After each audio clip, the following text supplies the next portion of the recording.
चलिए आगे जो कुछ भाग हमारा बच गया था, समाजवाद एवं साम्यवाद, इस अध्याय इस चैप्टर का नाम है। और इसमें सारा बात महत्वपूर्ण है, जो अब तक पढ़े वो सारा महत्वपूर्ण था, और आगे हम पढ़ने वाले वो भी सारा महत्वपूर्ण है। ऑब्जेक्टिव हो सब्जेक्टिव हो, सारा यहीं से आता है। तो आप ध्यान रखिए, मतलब सुनिए पढ़िए। अगला कि 1917 की बेल्शविक क्रांति, दीजिएगा, इसे हम रूस की क्रांति के नाम से भी जानते हैं, दीजिएगा। 20वीं शताब्दी के इतिहास की एक महत्वपूर्ण घटना रूस की क्रांति थी। ये 20वीं शताब्दी के है ना इतिहास में सबसे महत्वपूर्ण जो घटना थी, इसका नाम था रूस की क्रांति। इस क्रांति ने रूस के सम्राट अथवा जार के एकत्रित निरंकुश शासन का अंत कर मात्र लोकतंत्र की स्थापना का ही प्रयत्न नहीं किया, अपितु सामाजिक, आर्थिक एवं व्यावसायिक क्षेत्रों में कुलीनों और पूंजीपतियों और जमींदारों की शक्ति का अंत किया तथा मजदूर और किसानों की सत्ता के स्थापित किया गया। इस क्रांति से जो है एवं निरंकुश शासन का ही अंत नहीं हुआ, बाकी लोग के यहाँ के सामाजिक, आर्थिक, कुलीन और पूंजीपति वर्ग को खत्म किया गया, और यहाँ पर मजदूर वर्ग का ही शासन स्थापित किया गया। अब बात करता हूँ मैं, तो रूस के जो सम्राट होते हैं, रूस के सम्राट का क्या होता है? सम्राट ना, रूस के सम्राट सम्राट होता है कि राजा, क्या होता है? राजा। यहाँ जो है तब ना रूस के सम्राट को जो है यहाँ कहा जाता था क्या? जार। क्या कहा जाता है? जार। अरे बच्चा जी, आपको ऑब्जेक्टिव में पूछा जाता है क्वेश्चन है ना, कि रूस के सम्राट को क्या कहा जाता है? तो जार। क्या कहता है? जार कहा जाता है। याद है कि आपको ऑब्जेक्टिव में क्वेश्चन पूछा जाता है कि रूस के सम्राट को क्या कहा जाता है, ठीक है? क्या कहता है? तो आपको जार कहा जाता है, याद आएगा ना जी? रूस के सम्राट को जार कहा जाता है, ये आपको ऑब्जेक्टिव में पूछा जाता क्वेश्चन है। और इस क्रांति से यहाँ के लोगों के जो है सामाजिक, आर्थिक और कुलीनों और पूंजीपति वर्ग को जो है कम किया गया, और जो है एक मजदूर वर्ग के सत्ता में स्थापित किया गया। और रूस की बेल्शविक क्रांति सही महीने में नवंबर 1917 के संपन्न हुई थी, है ना? यह आपको नवंबर 1917 क्रांति का है तो या बेल्शविक क्रांति का है तो दोनों सेम ही आपको है। नवंबर 1917 की क्रांति, इस क्रांति ने एक नई राजनीतिक, सामाजिक व्यवस्था, साम्यवाद का आदर्श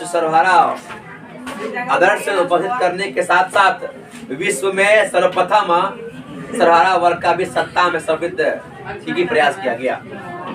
सर्वहारा वर्ग का मतलब इसमें आपको किसान मजदूर आते हैं, है ना, और इसी का जो है सत्ता स्थापित किया गया, किसान मजदूर का। उसके सत्ता था, राजा था, उसको हटाया गया और किसान मजदूर सत्ता आया था इस क्रांति के बाद। यह क्रांति रूस में आपका होती है 20वीं सदी में 1917 के नवंबर महीना में। क्रांति जो है आपको है 20वीं सदी में 17 ईस्वी में और नवंबर महीने में हुआ था, ठीक ना? और इस क्रांति के बाद लोग की स्थिति में काफी सुधार देखने को मिला। और ये क्रांति के कारण क्या थे आपसे पूछेगा? रूस की क्रांति, रूस नहीं सर, ये नहीं चमकता है की क्रांति, रूस की क्रांति के कारणों की व्याख्या करें। पूछेगा कि रूस के क्रांति के कारणों की व्याख्या करें, या रूस की क्रांति के लिए दो कारणों का वर्णन करें, है ना? रूस की क्रांति के कारणों की व्याख्या करें, या रूस की क्रांति के जो है ना, या बेल्शविक क्रांति, क्या है आपको? बेल्शविक क्रांति के दो कारणों के लिखे, इस कारण की व्याख्या करे। आपको 4 में पूछेगा और 2 नंबर में पूछेगा। तो पहला कारण क्या है कि जार की निरंकुशता एवं अयोग्य शासन। जार का मतलब क्या होता है बच्चा? सम्राट। क्या होता है? सम्राट। राजा होता है ना, राजा।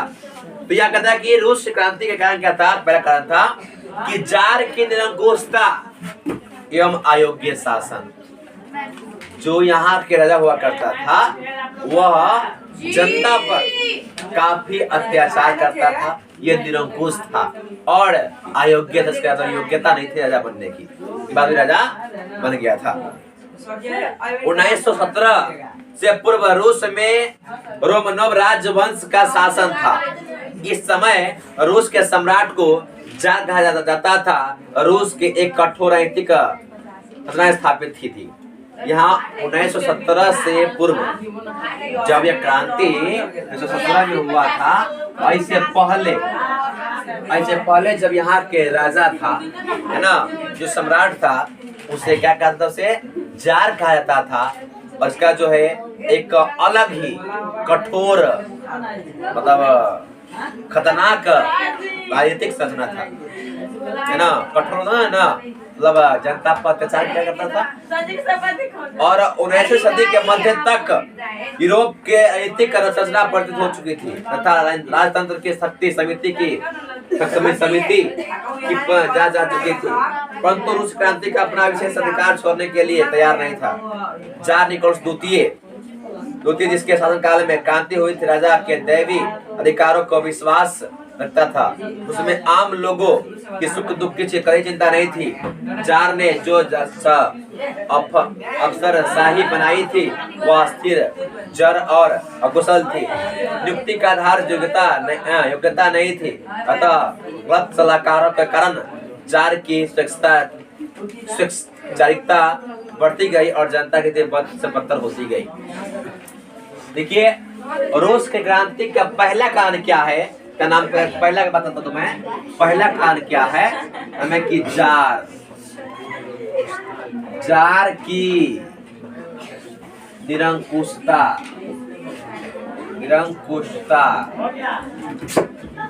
जार की निरंकुशता एवं अयोग्य शासन।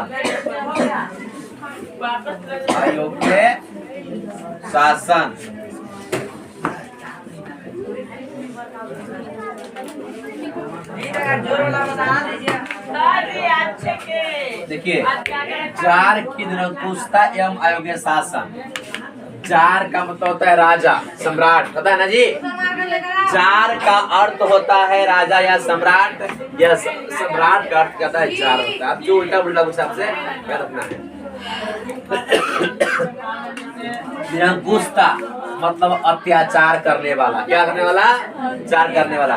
अयोग्य जिसके लिए वह योग्य नहीं हो।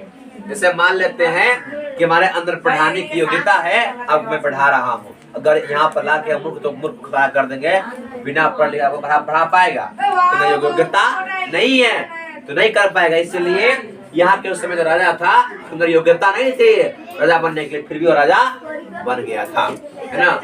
इसका परिणाम क्या हुआ था, ये जनता के बारे में, है ना, एक जनता के बारे में कतई भी चिंता, थोड़ा भी चिंता ये नहीं करता था। ये जनता के बारे में थोड़ा भी चिंता नहीं करता था और उल्टा ही जनता पर कठोर शासन चलाया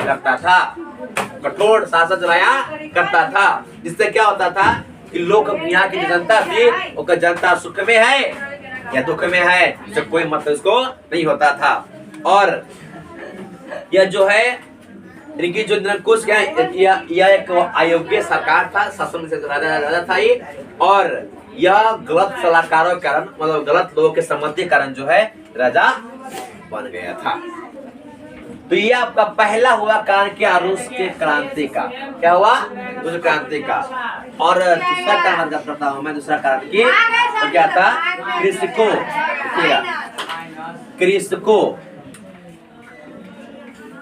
कृषकों की दयनीय स्थिति। कृषकों की दयनीय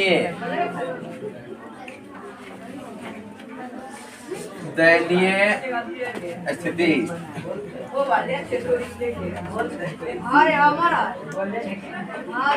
देखिए, ये इनका जो है अगला कारण।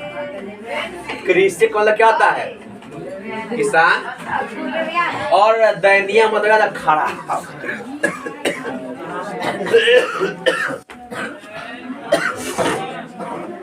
देखिएगा, कृषकों की दयनीय स्थिति। आप अभी जाने हैं रूस क्रांति के पहले कार्य का नाम क्या है? जार की निरंकुशता एवं अयोग्य शासन, है ना? है जार की निरंकुशता एवं अयोग्य शासन। और अगला है कृषकों की दयनीय स्थिति। कृषक होता है क्या? किसान। किसान की स्थिति कैसा हो जाता? रूस में जनसंख्या के बहुसंख्यक भाग कृषक ही थे। और यहाँ पर जो है बहुसंख्यक मतलब बहुत सारे जो लोग हैं रूस में जो निवास करते तो क्या थे? किसान थे। क्या था? अच्छा, किसान थे। और परंतु इसकी स्थिति अत्यंत दयनीय थी और इनकी जो स्थिति था काफी ही खराब था। 1800 ईस्वी में जार अलेक्जेंडर द्वितीय के द्वारा कृषि दासता समाप्त कर दी गई और परंतु इससे किसानों की स्थिति में कोई सुधार नहीं हुआ था। उनके खेत बहुत छोटे छोटे होते थे, इन पर वे पुराने ढंग से खेती करते थे। उनके पास पूंजी का भी अभाव था तथा करों के बोझ में से दबे हुए थे। ऐसे में किसानों के पास क्रांति के सिवाय कोई चारा भी नहीं था। कृषकों की दयनीय स्थिति, है ना?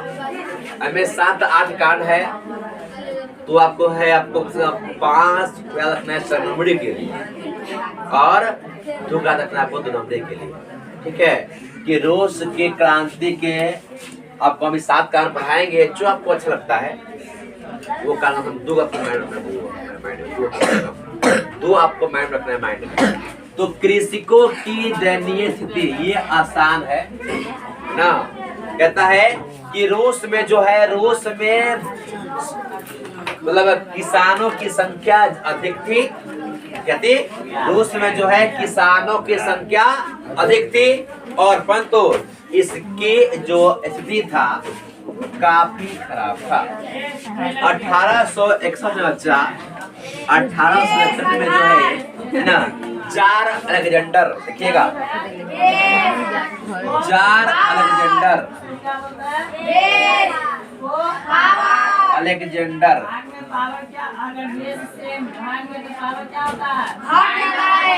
अलेक्जेंडर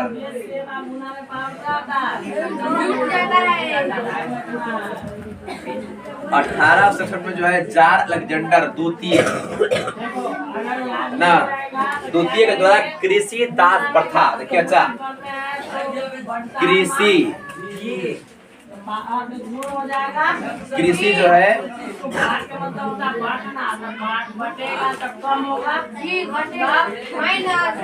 कृषि दासता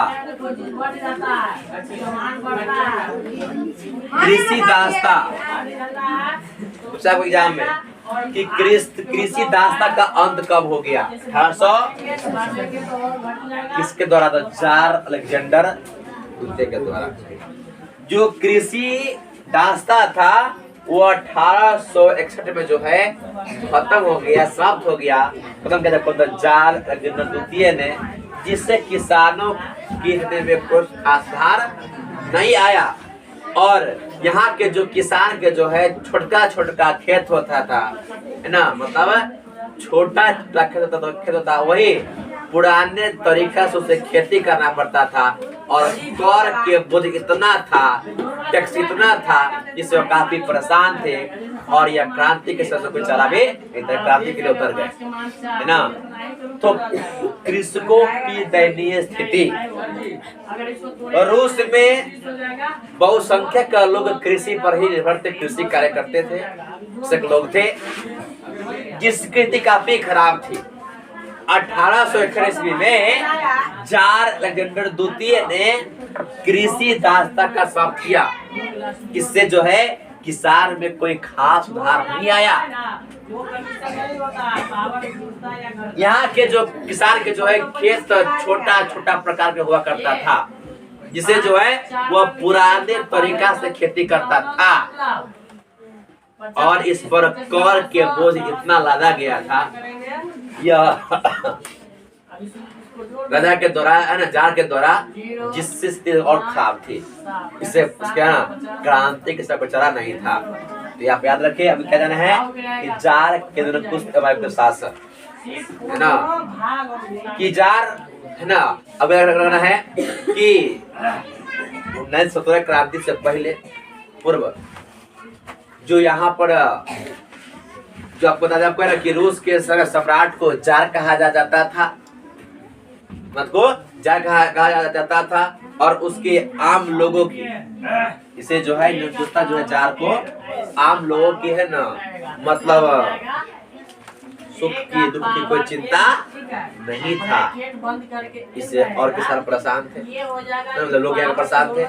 और यहाँ जाने क्या कृषकों की दैन्य ना समझे बात के कि कृषकों मतलब रूस में जो है कृषि कार्य के लोग ज्यादा रहा करते थे। इसकी स्थिति ज्यादा खराब था, दयनीय थी, है ना।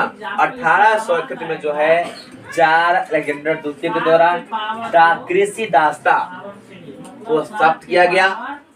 इसके बाद भी किसान में कोई सुधार देखने को नहीं मिला। इसके बाद जो है यह क्रांति से कुछ अभी उत्तर के क्रांति पर, तो ये अपने दूसरा कारण अगला कारण देखते हैं। मजदूरों की दैनिक अभी कम आसान है, देखिएगा। मजदूरों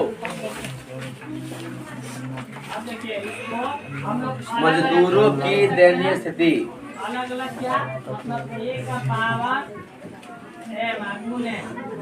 दयनीय स्थिति देखिए। अच्छा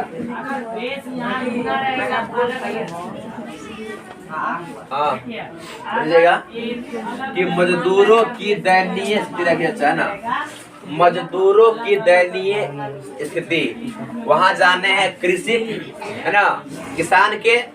दयनीय का मतलब अच्छा क्या होता है? खराब नहीं होता है, जो दाने दाने के लिए तरसे और खाने खाने की तरफ से, और उनकी आवश्यकता खुद से पूरा ना हो पाए तो क्या है, खबर दिखा जाएगा, है ना। आइए, तो मजदूरों की दयनीय स्थिति कि रूस में मजदूरों के अत्यंत ही जो स्थिति दयनीय थी, उन्हें अधिक काम करना पड़ता था परंतु उनकी मजदूरी काफी कम थी। उसके साथ दुर्व्यवहार किया जाता था, तो वे अपने स्थिति से सुधार संतुष्ट नहीं थे। मजदूरों को कोई नैतिक अधिकार नहीं था। अपनी मांगों के समर्थन में वे हड़ताल भी नहीं कर सकते थे। मार्क्स के ये शब्द के मजदूरों के पास सिवाय, है ना, मजदूरों के पास सिवाय अपनी बेरियों को खोने के लिए कुछ भी नहीं था। उसका दशा से चित्रण करता है। देखिए, मजदूरों की दयनीय स्थिति। अच्छा, तो रूस में मजदूरों की, है ना, स्थिति काफी अत्यंत दयनीय थी, खराब थी, है ना। उन्हें अधिक काम करना पड़ता था और वेतन उसको है कम दिया जाता था, और इसके साथ दुर्व्यवहार, गाली गलौज करता था। कौन? जो मालिक था वो मजदूर के साथ, है ना, काफी दुर्व्यवहार भी किया जाता था। और अपने अधिकार को जो है मांग करने के लिए हड़ताल पर भी बैठने का अधिकार इसको नहीं दिया गया। जब अपना मांग भी तो मांगा था, जान, है ना, तो मांगो करने का अधिकार नहीं था, तो काफी परेशान था, है ना। जाने हैं मजदूरों की दयनीय स्थिति, और रूस के क्रांति में जो है मजदूरों की दयनीय स्थिति क्या था, याद रखिएगा कि जो है रूस में मजदूरों की जो स्थिति अत्यधिक, मतलब काफी ज्यादा खराब है ना,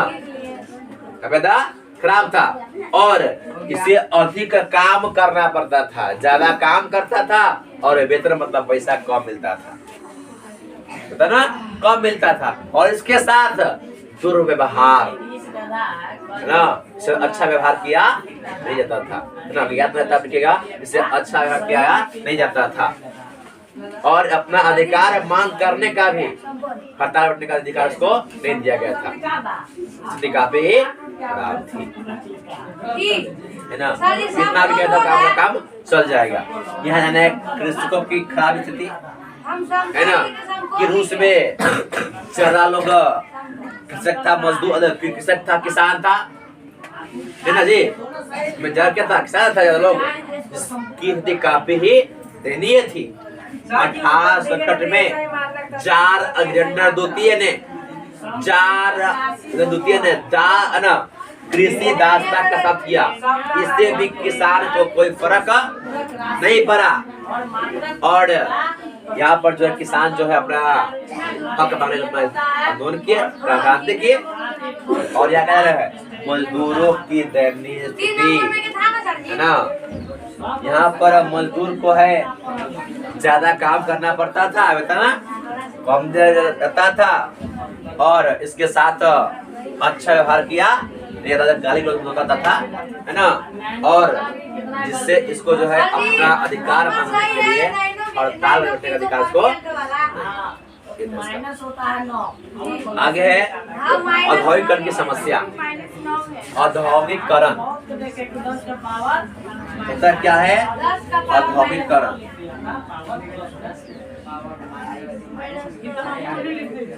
औद्योगिक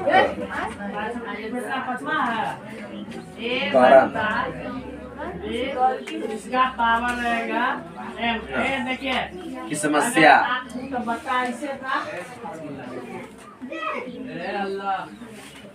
ऐसे था जी, लेकिन यहाँ ऐसे है नहीं है। अब देख लीजिए क्योंकि यहाँ पावर एम था, इसमें एन था, लेकिन ऐसा रहेगा तो क्या करेंगे? ठीक है। औद्योगिकरण की समस्या ये आपका चौथा कारण बच्चा दो ना। कम से कम आप कुछ 2 काम याद रखना पड़ेगा, 2 कारण और क्या पर चौथा पढ़ रहे हैं। हमको लगता है कि आपको ये दोनों आसान आसान की दोनों आसान है। यो अपना करके आगे का समझेगा।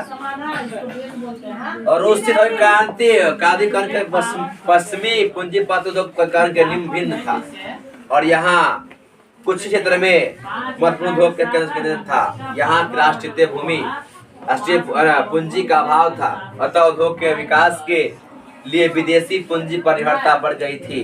विदेशी पूंजीपति आर्थिक शोषण को बढ़ावा दे रहे थे और चारों ओर असंतोष व्यापक था। यहाँ पर जो रूस में जो था, यहाँ जो औद्योगिकरण आया तो यहाँ क्या पूंजीपति वर्ग वो भी इस देश का नहीं था, वो विदेशी था है ना, अन्य देश से आया था। और यह पूंजीपति वर्ग जो है यहाँ के जो लोग ऊपर जो है ना शोषण और अत्याचार करता था है ना। आर्थिक शोषण अत्याचार करता था और औद्योगिकरण के जो मालिक था पूंजीपति वर्ग जो है ना, जो अमीर लोग था, जो फैक्ट्री कंपनी का मालिक हुआ करता था, वो यहाँ के लोगों पर क्या करता था? अत्याचार और शोषण किया करता था है ना। अगला हमारा है 5वां रूसीकरण की नीति। देखिए अच्छा, रूसीकरण की नीति,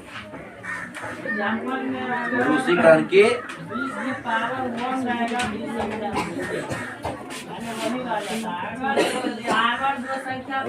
रूसीकरण की नीति,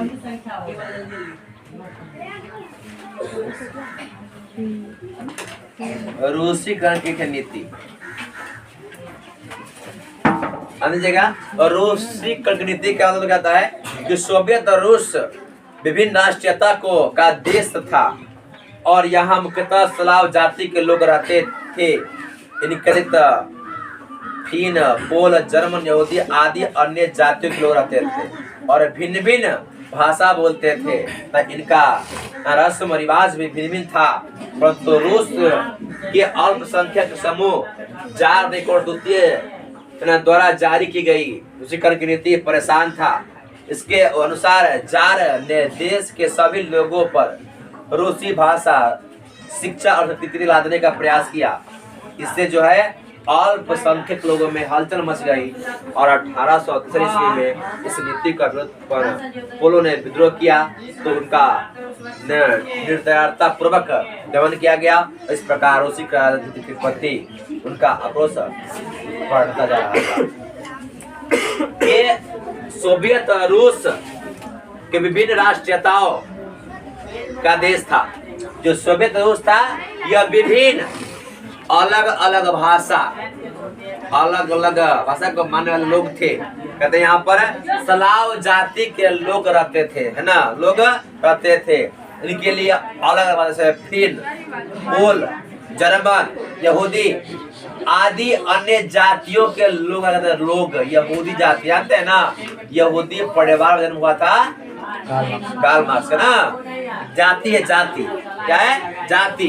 यहाँ पर जो है पोल, फिन, जर्मन, यहूदी जाति के लोग रहा करते थे कहा, सोवियत रूस में। और ये भिन्न भिन्न भाषा बोलते थे, मतलब अलग अलग भाषा बोलते थे।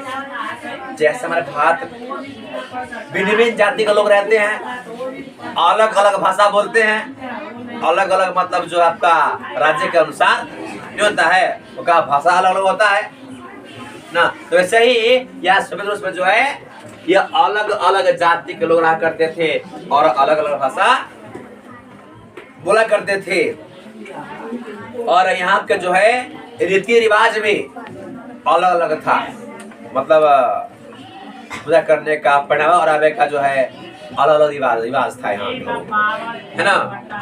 परंतु यहाँ पर जो अल्पसंख्यक थे, मजदूर जो काफी जननी होता है, वो लोग जो थे यो इसका समूह एक अलग था। यह जार निकोल द्वितीय द्वारा जारी की गई एक रूसी कर की नीति था, जो रूसी कर की नीति अब लगाया गया था यहाँ के अल्पसंख्यक लोगों पर। क्या था कि उसके अनुसार जार ने देश के सभी लोगों पर रूसी भाषा, जार ने मतलब राजा था रूस के, वो सभी लोगों पर कहा कि एक भाषा बोलना है ना, शिक्षा एक लेना है और संस्कृति भी एक चाहिए, है ना, अलग अलग नहीं चाहिए, है ना। भाषा भी एक बोलना है, शिक्षा भी एक लेना है, और आपको जो है सबका एक संस्कृति में बताना पड़ेगा, न कि सबका अलग अलग रीति रिवाज नहीं होगा, सबका एक ही रीति रिवाज होगा। यह लादने का प्रयास किया कौन, रूस के राजा जो जार था वो। इससे क्या हुआ कि अल्पसंख्यक में हलचल मच गया, है ना, कि वो मानेगा अलग अलग, हम मानेंगे एक मत, है ना। तो 1861 में क्या होता है, इस नीति का विरोध किया गया। तो रूसी खंड की नीति का विरोध 1800 कब किया गया था, 63 में। इसका जो है विरोध किया गया था, विरोध, है ना, विरोध 1863 में किया गया था, है ना। अल्पसंख्यक लोगों के द्वारा, अल्पसंख्यक लोग जो है रूसी खंड की नीति का जो है विरोध किया गया 1863 में किया गया था। और है विदेशी घटनाओं का प्रभाव, है ना, विदेशी घटनाओं का प्रभाव। अब देखिए आगे जो क्वेश्चन जो है काफी महत्वपूर्ण क्वेश्चन आने वाला है, जो आपको एग्जाम में, है ना, बहुत पूछा गया, पूछेगा, आपसे उम्मीद भी है। आइए, क्रीमिया का युद्ध क्या है, विदेशी घटना का प्रभाव जो होता है, छठा का प्रकार है ना, विदेशी घटना का प्रभाव, विदेशी घटनाओं का प्रभाव। ई बांटल था दो भाग में, एक में क्या था, क्रीमिया का क्या था, क्रीमिया का युद्ध,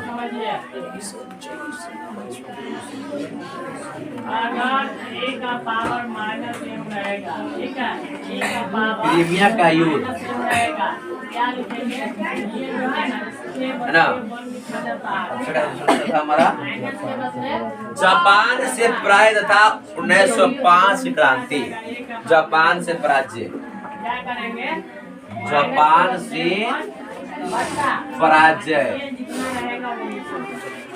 पराजय करने का मतलब होता है हार, क्या होता है, हार होता है, लीजिएगा। यह आपका छठा जो कान है, विदेशी घटनाओं का प्रभाव, मतलब रूस में जो है अन्य देश का घटना का प्रभाव। क्या है, क्रीमिया का युद्ध, तो क्या है, जापान से पराजय, जापान से पराजय तथा 1905 क्रांति। जानते हैं पहले हम कि क्रीमिया को जानते हैं, क्रीमिया का युद्ध। तो क्रीमिया का युद्ध रूस की क्रांति में विदेशी घटनाओं की भूमिका भी अत्यधिक महत्वपूर्ण थी। यानी इस घटनाओं में जो है, रूस क्रांति में जो है विदेशी घटना का भी एक महत्वपूर्ण भूमिका थी। क्या था कि क्रीमिया मतलब क्रीमिया के युद्ध में रूस के पराजय ने उस देश के में सुधारों का युग आरंभ किया। तो 1904 से 5 ईस्वी में रूस और जापान में युद्ध हुआ। युद्ध ने रूस में पहली क्रांति को जन्म दिया और अत्यंत प्रथम विश्व युद्ध के वैश्विक क्रांति का भी मार्ग प्रशस्त हुआ। देखिएगा, क्रीमिया का युद्ध और रूस की पराजय ने उस देश की सुधारों का युग आरंभ हुआ था। जब यह क्रीमिया का युद्ध हुआ था रूस में, तो जब यह रूस हार गया था तो अब लगा कि यहाँ पर कुछ सुधार किया जाएगा, सुधार हो सकता है। ये क्रांति जो था, यहाँ क्या होता है, युद्ध हुआ था। युद्ध मतलब लड़ाई हुआ था। क्रीमिया का साथ जो लड़ाई हुआ था, इसमें जब क्या रूस हार गया था, तो अब लगा कि अब रूस सुधार हुआ जा सकता है या सुधार हो सकता है ना। उसके बाद 1904 से 5 ईस्वी के तक उससे जापान ना और रूस और जापान में युद्ध हुआ था और पहली है ना क्रांति का जन्म दिया कौन? ये क्रीमिया का युद्ध रूस और जापान में ना। और रूस और जापान में युद्ध हुआ, यहाँ में जो है रूस में पहली क्रांति का जन्म दिया। तो रूस और जापान में युद्ध कब हुआ? 1904 से आपसे पूछा जा सकता है कि रूस और जापान में युद्ध कब हुआ? 1904 से 5 में हुआ था। और यहाँ पर जो है पहला क्रांति को जन्म देता है रूस में, जिसे हम वैश्विक क्रांति का जब मार्ग उसके सामने आता है। तो जापान से पराजय और था 1905 की क्रांति, है ना। जब जापान से रूस में लड़ाई हुआ 1904 से 5 ईस्वी में, तो रूस क्या हो गया?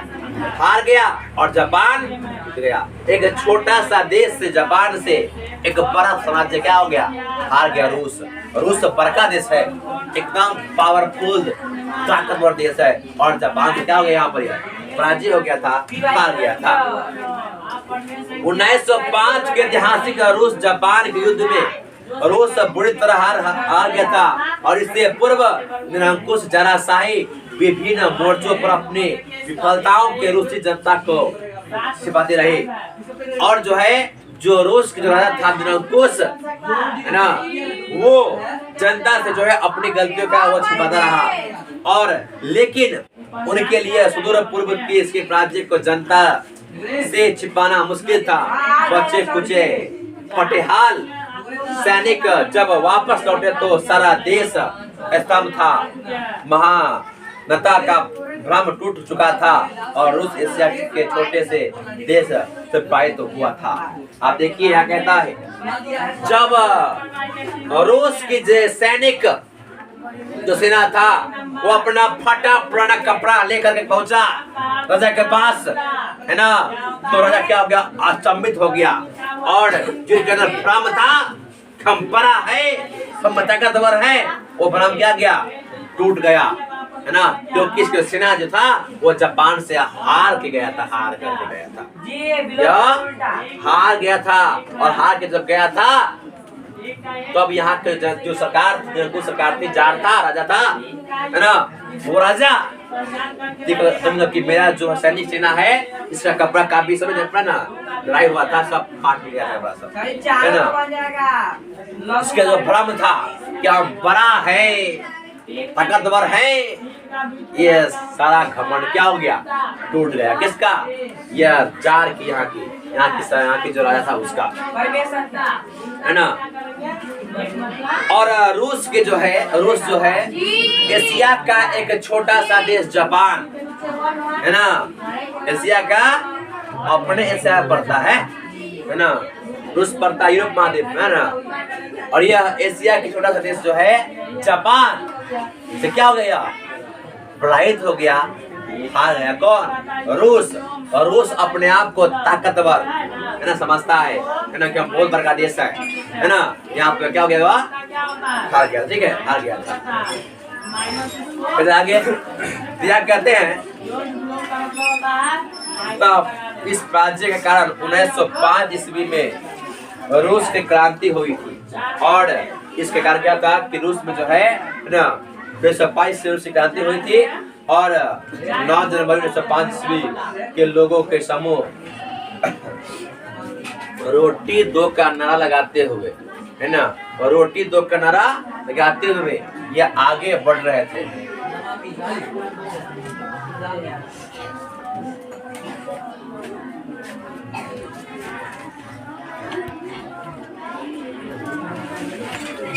देखिए 7 का